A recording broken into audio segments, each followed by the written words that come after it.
Hey, welcome to the channel. Joe here. Some of you may know that I actually am really into tech and I've done some custom builds. This is my current daily driver. This is an X99 system. I got rid of my Ryzen system. I don't know why I did. I like the quad channel thing and I don't want to pay the full price for Threadripper right now, so I'm waiting for Threadripper to come down before I build one of those systems. Anywho, X99 has a 12-core Xeon in it right now. It's going to get a 10-core 6950X as soon as I sell a couple of things that I'm trying to sell.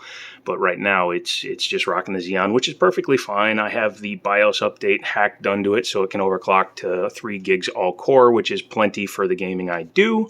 32 gigs of RAM, NVMe on board, actually 2 NVMEs with the SSD enclosure. This board may have to go because it's not quite modern enough. The Rampage edition of the ROG board has, I think, 2 or 3 onboard NVMe slots and faster connectivity, as well as Type C connections for the front, and this one has a Type-C up on top because this is the Corsair 7000D case. However, this case is going away because the case is too small. So what's probably going to happen is that system's going to stay in there, and when I get rid of all of this, I'll just put like an all-in-one. I have the NZXT Kraken, that 360 that can go in there. But that's not what we're here to talk about today. Today we're here to talk about graphics cards. That is the HIS AMD 5700 XT. Now, I borrowed that from a buddy of mine. He asked me to get it working again because I got rid of my 30 series and I didn't feel like spending exorbitant amount of money because this was 6 months ago before the prices dropped. And he said, hey, I sent this one in because I thought it didn't work. Turns out he was using a power supply that wasn't strong enough. And when they sent it back, they had 0 Fs given about how they packaged it. So the brackets were bent, the actual PCB was bent, or the backplate is bent, and it was forcing the PCB to be bent. The whole shroud was broken off, but I've reattached that. I've got it all working. I straightened out the brackets, as you can see, because it seems to be working. And we have gone ahead, and I've been using it for a while, and I'm using a PCIe riser cable. I believe that one's a Fantex. It's like I believe it's a Gen 4 PCIe Gen 4 cable, but it works with Gen 3 and Gen 2 lanes, obviously.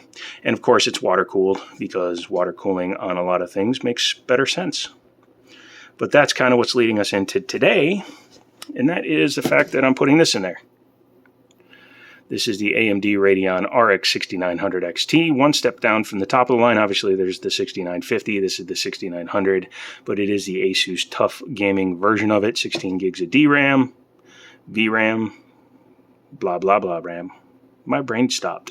But this is a really good card, and I really wanted to check it out. I was leaning towards a 3090, and I could have gotten one used, but this brand new was cheaper, and I have a block to review. This is the Fantex Glacier series, the G6000 Strix series, because the TUF Gaming and the ROG Strix card have the same PCB. It's just the overclocking out of the box is higher on the Strix, and the cooler design is different. But this will be getting fully water cooled by Fantex, which will be a difference because I got all EK and Alpha Cool in there right now. But I have no problem adding some more water cooling to the system. So yeah, that's going to be what's happening. Let me go ahead and take the card out of the box. Pretty. Let's do the peel.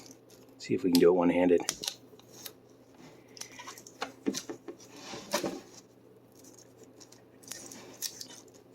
Oh, this is not going to go well.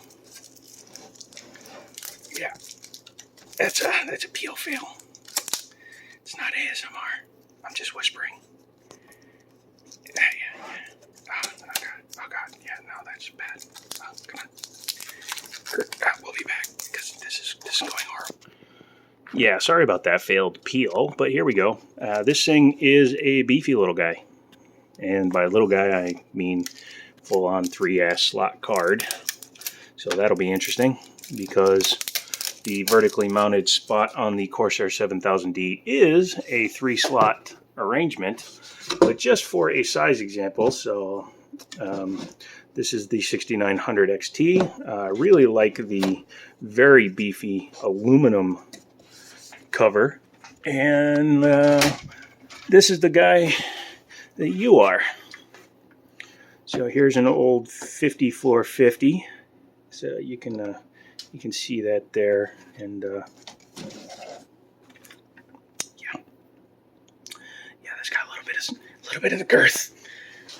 Final example here, we've got here's one that I always thought was one of the bigger cards out there, and this is a 290 XFX, one of the best looking coolers ever, I think.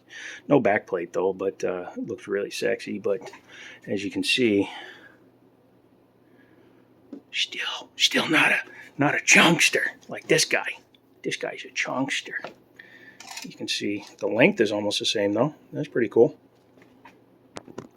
And I believe this is the best representation of the generational gap, because 5700 XT, 6900 XT, as you can see, much longer and much thicker.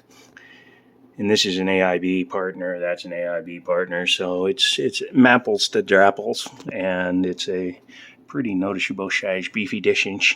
If you have big, very big, and yeah, 3 slot, so that's a no. But it does look good. Let's turn her on, see what happens. Hey, RGB lights up. Although at the end of the day, it's not going to be a problem because that's going on there. That's the Fantex. Like I said, it says Strix, but it works for the Tough as well. As you can see, it's got a protective cover on it, but that's going to look good because it's going to show all my fluids and allow me to push the card back far enough to adapt to my water cooling to it. So, yeah, come back for that, And tune in Friday, Thursday, Wednesday, Saturday. Let's call it Saturday, because I'm going to take that 6900 XT and pair it with an i3 2120 and see how bad that acts when it's hooked up to that. So I think it ought to be funny. 8 gigs of RAM, i3 2120, stock cooler, old Dell board. I think it's a Dell board because it's got that really crappy front proprietary thing and proprietary fans and all that crap they liked to do back in the day. But yeah, it ought to be interesting. Actually, what I want to do is I want to run like 3 or 4 different cards on this motherboard and see if you can get away with buying a $5 motherboard and have something that's usable, because I do have upgrade CPUs potentially. So my reflection says come back for that. See, reflection. Here, look. Doesn't that look good? Doesn't that look good? Yeah, I think that looks good. Bye.